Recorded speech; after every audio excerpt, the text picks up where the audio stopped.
ಕೆಲವು ಚಿಕಿತ್ಸೆಗಳು, ಪಂಚಕರ್ಮ ಚಿಕಿತ್ಸೆಗಳಾಗಿರ್ಬೋದು, ದೇಹದಲ್ಲಿ ಶುದ್ಧವನ್ನು ಮಾಡ್ತಕ್ಕಂಥದ್ದು, ದೋಷಗಳನ್ನು ನಿಯಂತ್ರಣ ಮಾಡಿ ಅದನ್ನು ಒಂದು ವಿಕೃತವಾಗಿರೋ ದೋಷವನ್ನು ದೇಹದಿಂದ ಹೊರಗಡೆ ತರೋದಾಗಿರ್ಬೋದು, ವಮನ, ವಿರೇಚನ, ನಸ್ಯ ಅಥವಾ ಬಸ್ತಿಗಳಾಗಿರ್ಬೋದು. ಸೊ ಇವೆಲ್ಲ ಟ್ರೀಟ್ಮೆಂಟ್ಸನ್ನು ಯಾವಾಗ ಕೊಡ್ತೀವೋ ಈ ಮೆಟಬಾಲಿಸಮ್ ಕರೆಕ್ಷನ್ ಜೊತೆಗೆ ದೇಹದಲ್ಲಿರ್ತಕ್ಕಂಥ ಕೆಲವು ಟಿಶ್ಯೂ ಫಂಕ್ಷನಿಂಗನ್ನು ನಿಯಂತ್ರಣ ಮಾಡೋದ್ರಲ್ಲಿ ಸಹಾಯ ಮಾಡುತ್ತೆ.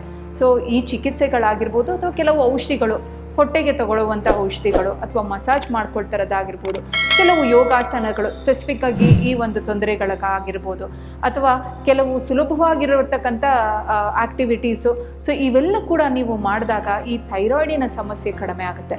ಇವಾಗ ಸ್ಪೆಸಿಫಿಕ್ಕಾಗಿ ಥೈರಾಯ್ಡಿನ ಒಂದು ಸಮಸ್ಯೆಗೆ ಏನಾದರೂ ಔಷಧಿಗಳಿದೆಯಾ? ಹಲವಾರು ಔಷಧಿಗಳಿದೆ. ಬಟ್ ಯಾವ ರೀತಿ ಸಮಸ್ಯೆ ಇದೆ ಅನ್ನೋದನ್ನು ನೋಡಬೇಕು.